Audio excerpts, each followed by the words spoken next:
Eccoci qua ragazzi, bentornati sul canale, benvenuti in questo nuovo video. Prima che comincia la Champions League, prima che ci addentriamo nella quarta giornata di Serie A, nella quale ci sono tantissimi scontri allettanti, il derby di Milano, Juve-Lazio, il Napoli a Genova, Fiorentina-Atalanta, eccetera, eccetera. Troviamo un buco per fare chi passa agli ottavi della Champions League. Gruppo per gruppo vi dico la mia e secondo me chi passa il girone. Fatemi sapere la vostra nei commenti, iscrivetevi al canale se vi va, è ancora gratis attivando la campanella delle notifiche e ovviamente fate il vostro di pronostico. Io vi dico la mia e vediamo chi andrà agli ottavi di questa Champions League. Gruppo A: Bayern Monaco, Manchester United, Copenaghen e Galatasaray. Sulla carta Bayern Monaco e Manchester United ovviamente dovrebbero raggiungere gli ottavi senza problemi, però io vedo un Galatasaray outsider che può rompere le scatole per diciamo per la motivazione in più che puoi avere se è arrivato in Champions League dopo un bel po' di tempo. Mancava da un bel po' il Galatasaray in Champions. Andare a giocare in Turchia non sarà semplice né per il Bayern né per lo United né tantomeno per il Copenaghen, quindi potrebbe secondo me aggrapparsi a questo terzo secondo posto nel raggruppamento e io infatti dico Bayern Monaco e Galatasaray agli ottavi. Galatasaray sul photo finish.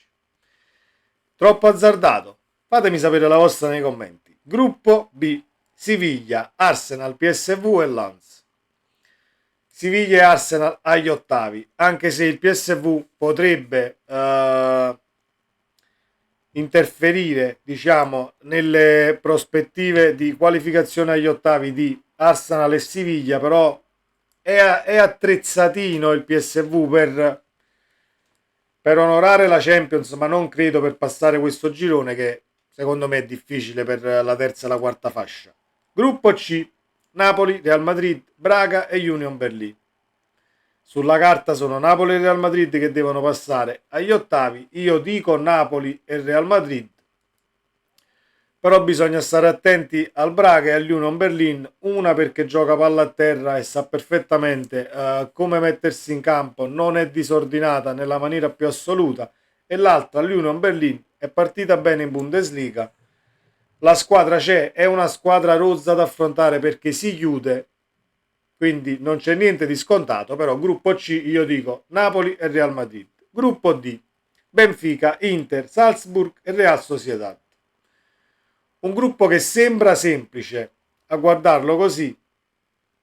Ovviamente hai preso terza e quarta fascia che possono essere insidiose. Il Salzburg alla fine più passano gli anni e più si abitua al maggiore palcoscenico europeo. Il Real Sociedad può tranquillamente fare una partita in grande stile e vincere al limite in casa contro il Benfica e poi ti perde malamente contro il Salzburg, quindi è una squadra da alti e bassi.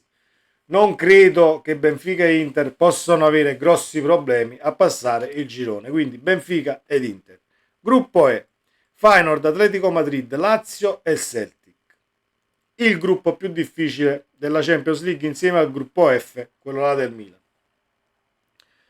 Io questa Lazio tanto per spacciata non la voglio dare nella maniera più assoluta. Se la Lazio sarà, diciamo, quella vista nel secondo tempo contro il Napoli, allora la Lazio si può giocare tranquillamente il passaggio del turno con il Feyenoord, ma anche a viso aperto con l'Atletico Madrid, perché poi non stiamo parlando del Barcellona di Guardiola, quindi è una squadra che potresti anche mettere in difficoltà, forse non in casa loro, ma a Roma potresti dire la tua. Io vado controcorrente, forse contro ogni pronostico e dico Atletico Madrid e Lazio, con il Feyenoord terzo. Gruppo F: Paris Saint-Germain, Borussia, Milan e Newcastle. Allora, a Parigi si è sempre giocata una Champions League sotto il livello della rosa, sempre. Il Paris Saint-Germain, pur avendo rose competitive, ma una volta non hai un allenatore che c'è tanto capito in panchina, un'altra volta si rompe l'ambiente, un'altra volta prendi delle imbarcate assolute agli ottavi prendendo un sacco di gol. Ha sempre fatto una Champions sottotono. Sarà l'anno del Paris Saint-Germain. Non credo che il Paris Saint-Germain possa vincere la Champions League quest'anno, però il passaggio del girone assolutamente. Il secondo posto se lo giocheranno Milan e Borussia. Il Newcastle sì, è una quarta fascia ostica, però non credo che possa arrivare a giocarsi il passaggio del turno e dico Paris Saint-Germain e Milan. Borussia e Newcastle a casa.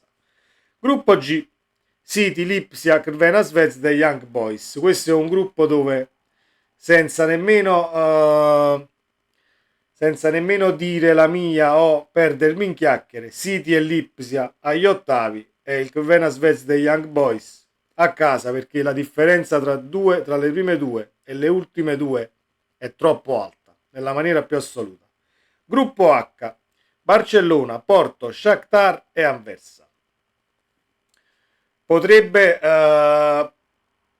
essere la stessa situazione del gruppo G, City, Lipsia più forti assolutamente di terza e quarta fascia. Qui Barcellona e Porto sono più forti di Shakhtar e Anversa nella maniera più assoluta, però lo Shakhtar non è una terza fascia abbordabilissima, sia per la trasferta che devi andare ad affrontare e sia per la squadra che comunque ha questa abitudine di masticare competizione Champions, eccetera, eccetera. Credo che ci possano essere delle sorprese, ma non troppo. Quindi gruppo H, ma sì, Barcellona e Porto senza sorprese. Quindi gruppo A, Bayern Monaco e Galatasaray. Gruppo B, Siviglia ed Arsenal. Gruppo C, Napoli e Real Madrid, Benfica ed Inter nel gruppo D, Lazio e Atletico Madrid nel gruppo E, Milan e Paris Saint-Germain nel gruppo F, City, Lipsia e Barcellona Porto rispettivamente nel gruppo G e nel gruppo H.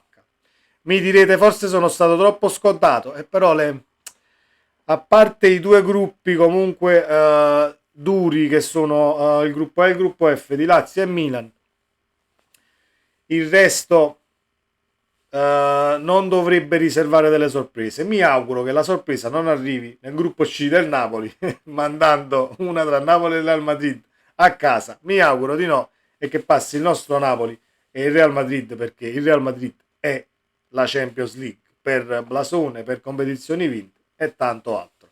Fatemi sapere ragazzi la vostra nei commenti, iscrivetevi al canale se non l'avete ancora fatto, ci vediamo nel prossimo video.